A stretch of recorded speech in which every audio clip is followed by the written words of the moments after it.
Welcome to the Steve Show. Today I have George Walthers here with me. He's a Hall of Fame speaker, but what I'm actually more excited about is he spent the last 10 years in a different country every year, and he still maintained his successful business. Let's figure out how he did that.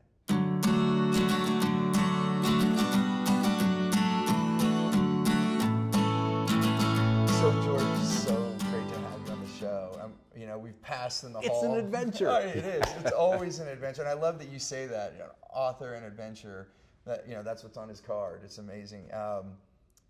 The thing, I guess, that somehow we were talking about, we were passing in the hall because we're at the National Speakers Association conference, and I put together this crew so we can, because I saw so many great people, and you were one of them. And we're passing in the hall even before I knew your story. Somehow I just saw you. We had that vibe. Something was there, yeah, because it was like I already knew this guy. And what I love is that you asked somebody else, who's the most interesting person in this room? And they go, yeah, that's what happened. I'm like, I've got some time, and here we are. And the thing is that, you know, the fact that you've chose the life that you're living, and you know you have that ability, for one, and two, that you actually did it. You used the key word, choice. I'm so amazed. I have a very adventuresome life. And so many people who read a blog or know something about the way I'm living, they say, oh, I wish I could do that. I say, just make the choice. You can. Right. It's amazing to me. Oh, if only I could do that. You can do that. That's it. You can do that. That's it. It's so beautiful. You know, so tell, just briefly, you know, the last 10 years living in a different country every year, like, just what's that like? Hey, being a tourist is one thing. But when you live in a place for a year, you get all the seasons, you get all the festivals, you're there long enough to get to know some people. So the last year was Argentina, Buenos Aires, the year before was Cape Town, South Africa, the year before was Penang, Malaysia. So part of the rule was each year has to be way different from the last year. Wow. And the great thing about being there for a full year is that you discover there's a cycle to life wherever you are. I'll always remember one of the years was in Nice, France, so right on the Riviera. And there was an ice cream stand that I went to every day. And finally, the guy, Pierre, of course, Pierre said, well, how long are you staying? Because he's accustomed to people who are there for a week or a few days. And I said, well, no, I live here. And I go, oh, extra scoop. Right. And you had the fun of it's October and kind of collectively thinking, okay, they're leaving now. The tourists are leaving. It's just us who live here. Wow. So it was a special bonding feeling. Wow. So it was inspiring hearing your story, because my wife was actually adding it up, and she said, I think we get 2 or 3 weeks if we were to live in every country. And obviously we're not going to do that, because I don't think that's enough time. Like, I like because I was thinking 3 to 6 months. You know, I'm just curious, because some people might be looking at this and thinking, oh, can I do that? I'm curious, like, how do you get a 1-year visa every time? Is that easy? Because, you know, a lot of countries, like in Australia, they only want you to do 90 days. It depends. Okay. It depends. Typically, there are 3 things that countries want. One, they want to know that you have insurance that's going to cover you, so you're not going to use their health system. Got it. 2, they want to know you're not a criminal. So you get an FBI clearance. It's done regularly. You contact FBI and say, I need a piece of paper that proves I haven't done anything bad. Beautiful. And 3, they want to know you're not going to take a job from one of the residents of their country. Fair enough. Yeah. So whether that's income or Social Security or investments that you have, just so they feel reassured that you're not going to be stealing money from people who are citizens of that country. Yeah, like be a transient, like you actually have enough to take care of yourself. Yeah, right. That's it, yeah. And it depends on country. For example, France was surprisingly easy. Wow. Spain was less easy. Argentina was horrible. Oh, wow. And I discovered later from my friends who are Argentinians that I didn't ask the key question, which is, well, what is the expedite fee? The bribe. I've never bribed anybody. I refuse to bribe anybody. So it took a really long time. Right. If I'd bribed, it would have been faster. Yeah, just here's the money, right? Yeah. Oh my gosh. It's, well, I guess what I like to do with this show is kind of like zero in on the transition. So all of these adventures, and we can talk more about that because I know people want to probably hear more about the adventures and some of the current ones, but let's rewind, because I'm sure that you weren't doing this your whole life. I'm a professional speaker. Often I'm standing in front of Microsoft or Starbucks or a group of corporate people, and I know that they're not really happy. They're doing the same thing each day. Their organizations are facing the same issues. They're not having their thinking stirred up. They're not being creative. They're not thinking, there's a completely different way to look at things. Right. And so I decided that instead of talking about stimulating creative thinking, I got to do it. I got to model it. Right. And that led to, gee, I've always lived on the west coast of the United States at sea level. What would be completely different? And so the first move was, I've never lived in snow before. How about living in the mountains? Wow. So the first move was to Whistler, a ski town in Canada. Yeah. And it was a fantastic year. Wow. And then it was like, what could be completely different from this? So, well, what about Hawaii? Well, what about the south of France? Well, what about somewhere in Asia? Why not Africa? Wow. That's quite amazing. And what gave you, like, just to rewind further, in that moment when you made that choice, if you were to slow it down a little bit, like, what was going through your head? What were the emotions? Was there fear, or was it all excitement and you just went for it? Or what let you say, you know what, I'm just going to do it? Because, some people would think this. I mean, a lot of people probably think, I want to do this, and then they're like, oh, I can't. Well, for me, I've noticed I pay attention to when I cry. Okay. And I cry when I'm really happy. And the times when I cry, when I'm really happy, normally it's because I'm in some third world village situation, being around people who are nothing like me, whose lives are totally different, and I just have this overwhelming feeling of, and I get to experience this. This is what I love. Wow. And so I think life is about following your passions. And for some people, passion is, the finest wine or whatever your passion. For me, it's being in a third world situation with indigenous people who don't think anything like I think. That's when I start watering up and thinking, how fortunate that I get to do this. So I decided I'll do more of that. I want that feeling. Right, why not? Yes. Like, let's have more, please. Right? It's, and I love that you brought up the feelings, because what I find, and it wasn't always this way for me either, like I came from, Italian immigrants, and they worked really hard, and I worked really hard, and I missed life. I didn't stop and smell the roses. Even my wife, when she was my girlfriend, she'd be like, oh, did you see that? And I'm like, no, because I was so laser focused. But now in my life, it's so much different. I'm noticing the feelings, and when things feel good, when it brings me joy, happy, I'm like, okay, I'm on the right path. More of that. Yeah. I'm on the right path. Yeah. Then when I don't feel good, I'm like, oh, stop, time out, where I needed another road. Like, I'm on the wrong road. It's like all of a sudden it's a bumpy road. And people, and I was too, I thought, oh, it'll pass, just keep going.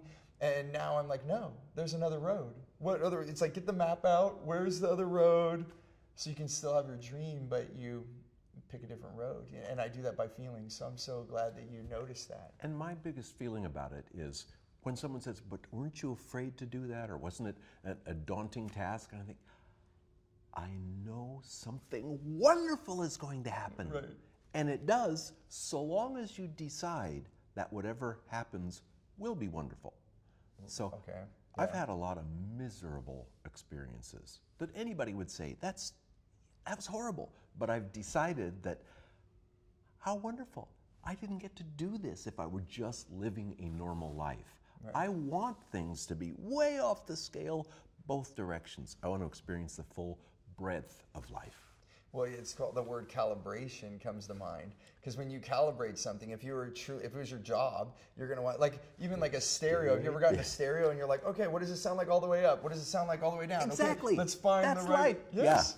Yeah. Right, and then you get to adjust. So one of my teachers, Carl Buchheit, he said that you have to look at, there's no failure, there's only feedback.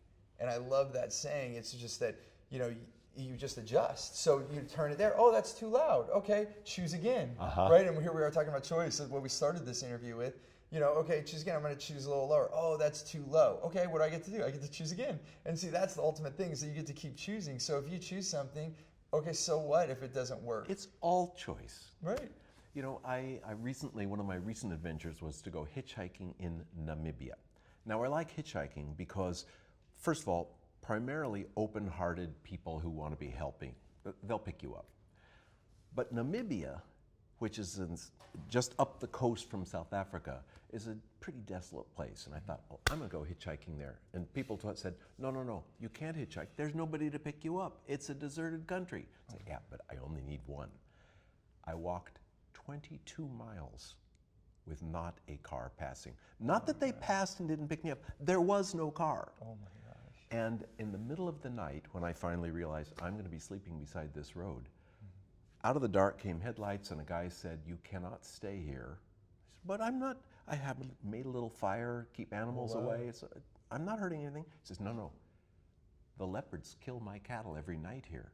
I can't leave you here." And he took me not to his, I thought, oh good, he's going to say, "Come on up to the ranch, we'll have a nice dinner." No, he left me on another dirt road. And I thought at 3 in the morning, when I was so blistered I couldn't walk anymore, thought, well, if a leopard does come, it's going to be a really unpleasant 60 seconds, 90 seconds. Then you're dead. Then it's over. Doesn't matter. But if the leopard doesn't come, here I am under these stars in Namibia. How many people have gotten to do this? To say that, right? So you might calibrate and say, oh, next time take more water. Yes, more water and an extra pair of shoes or something. Maybe not, because that's more weight. But wow, what an amazing experience. And then here we are to be able to share this, and everything worked out fine. So I guess some people might want to know the end of that story. It always works out fine. So did you get picked up the next day? Or I did not get picked up. I ended up, I was going to miss a plane. So I called somebody in Windhoek, the capital of Namibia, and said, "Could you rescue me?" And this person said, "Well, how will I find you?" I said, "I'm the only person. Take that road. I'm the only one you're going to encounter." And she got me to the airport in time. Oh my gosh, so you still had power to a cell phone, I suppose. I had power, but just at some points the road I was walking on were just high enough that I could get a text signal through to the capital. Wow, that's Adventurous, right? It's so amazing. So I guess, and so you were already speaking then when you decided this. So transitioning your business wasn't very difficult because you're already traveling, or how did that, first year, how did it? Speaking for 33 years now. Okay. So that's my profession. Okay. And I had been thinking that adventure, so many people think adventure is, okay, you finish college, you get a backpack, you go around Europe for a while, then you have a big long career, and then you start going on cruises. No, adventure can happen all your life. Right. And I used to think of it as adventure as, oh, that's my vacation time holiday, each year. No, yeah. I want every day to be adventure. And it can be the simplest things. You don't need to go hitchhiking in Namibia with leopards. You don't. Simple things. Whatever radio station you normally listen to, if your car has a seek button that jumps ahead to the next strong station, push the seek button. Yeah, your mind is used to the kind of music you like, but gee, if you jump to the next, you're helping your brain form new neural pathways because your brain's going, wait, that's not music I'm familiar with. I have to find a new way to process those sounds.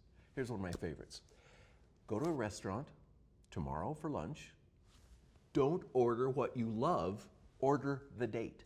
If it's the 19th, say, I'll take number 19. Right. If they don't have numbers, count down and take the 19th thing. You might not like it, but your taste buds are going to say, something new and different. Right. That's absolutely correct.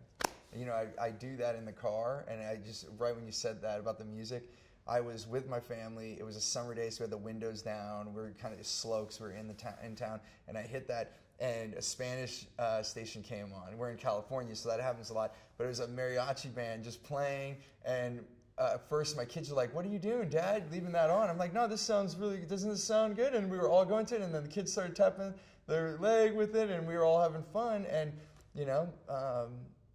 It was one of those experiences. It was and just it wouldn't have happened had you not been open to, I'll push the button, let's see where it ends up. Where is it? Let's roll the dice. You know, maybe it's opera. I don't particularly want to listen to opera, but a lot of people do. I want to know what's going on with other people. Right. And then something might come of it. You might have a new taste that you like, or something like we said, you don't like it. So then you get to choose again, and you dial, you press push the button again. That's it's so awesome.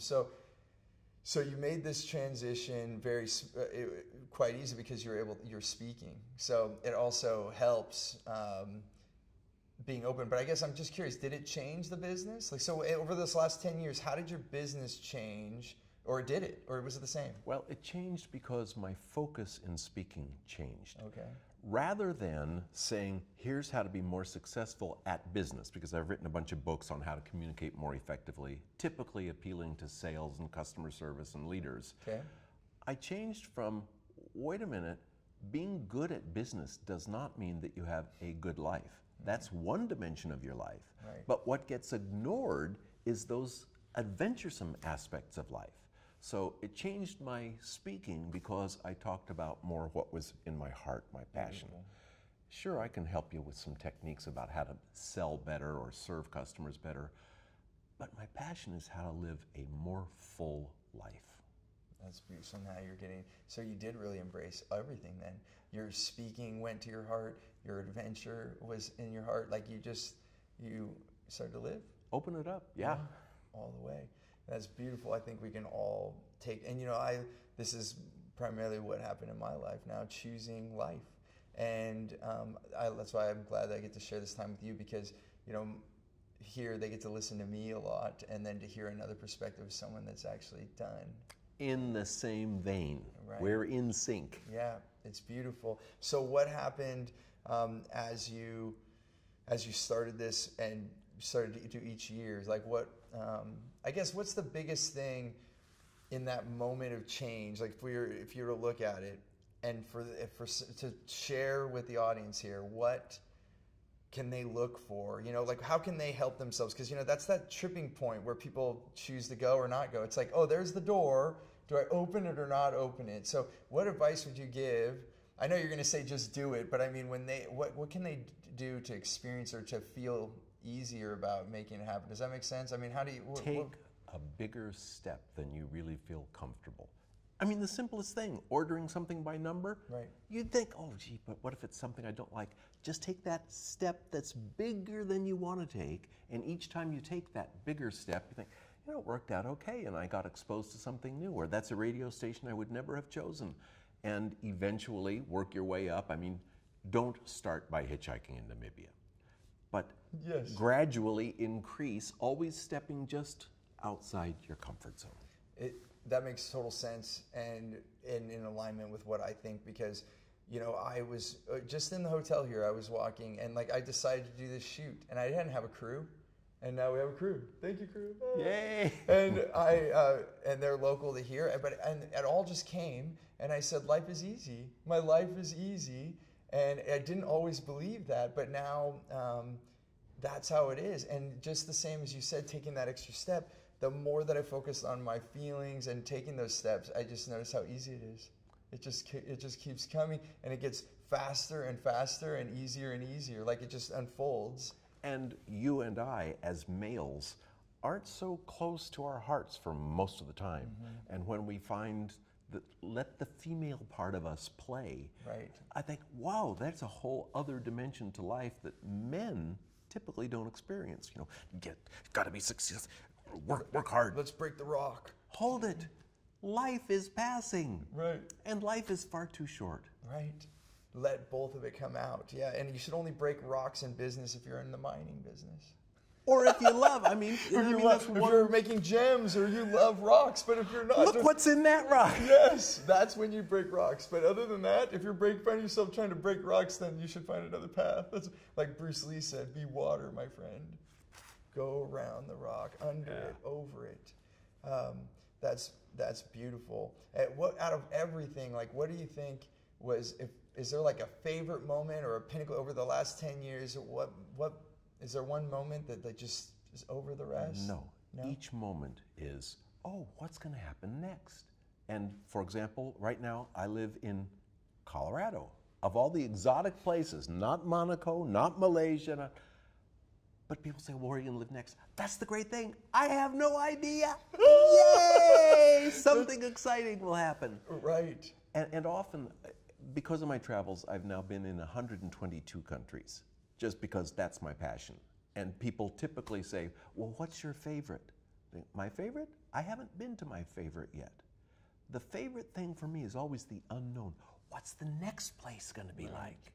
Right. So there's not a moment that's the pinnacle. No, the pinnacle is always just coming up. Right. It's because then you're looking, the best part of my life is to come. So this way you're not reflecting back. Like some people say, oh, my high school years are the best years ever, or what. As long as you're looking back over your shoulder, you're looking at something you're not going to change. If you focus on right now and what's ahead, That's totally within your power to choose. Right. And then you just get to keep choosing and choosing again. It's just quite amazing.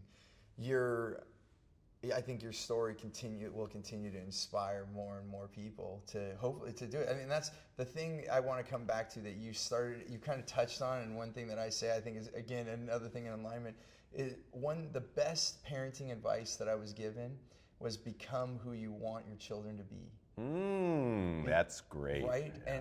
And then that made me think, I'm like, okay, and that propelled my self-development and growth even more. And even the word selfish, to like be selfish, to take care of me. You're supposed to be. Yes, so I can take better care. It's like when you fly, you've been on so many planes, but who do you put the oxygen mask on first? Yeah. Yourself. You're not going to be able to help your kid if if yourself not helped. Right. And why I want to bring this back is because you said, I want to live what I'm teaching. And that's it. As leaders, you being an author, as us sharing this with the world, I take that same parenting advice to who I'm speaking to. Because by you being you, just being you, I'm grateful that you're you. It's not theory. Do it. Right. And then also just to express that, thank you for being you, because you're now showing you've become who you see in the world, right? So you become the change. People say, how can I change the world? You're already doing it. Everyone else, you're already doing it. Like, become who you want. If you want world change, become that change and do it. And that's what we're talking about here. So it could be the adventure. It could be something that you want to change in the world. You want to see that change. Do it, and others will follow, because people, they watch more than they listen. Well, right? And also people typically are fearful about doing something Right. really out of the ordinary. And that's why in all of my writing, I always conclude with, if you liked this, for example, I'm just back from the Galapagos, and people think, Galapagos, oh, that would be on my bucket list, but it's so expensive. It's not expensive. As I write about it, I always conclude with, you can do this. Don't think, oh, that's an adventure that only wealthy people with lots of time. No, you could go to the Galapagos now. Read what I've written, see how to use a free ticket to get there, how to use a last-minute cruise. Don't worry about it. It will fall into place. Right. There's so many options you just brought up. So again, it's that choice. So even on the trip, you decide, okay, I'm going to go to the Galapagos Islands. I'm going to now plan, okay, that's the first step. Now I have to what? Okay, get airfare, maybe get on a cruise. What are the options? Then you don't have to know the how right away. I think what the fear comes from, oh, how am I going to do that? So actually, I think it comes back to what you said, choose. Right, and how many times do we say choice? We should add it up on this video, but it's you choose. It's the most important thing in life to know. You get to choose. And then the how will unfold, right? The metaphor I've used before, and I've said on other episodes, is when you're driving along and you come up and the exit you were planning to take is blocked, and it says it's going to be blocked for 3 days. When in your life have you pulled over and called the person you're going to meet and said, hey, I'll be there in 3 days. It's blocked.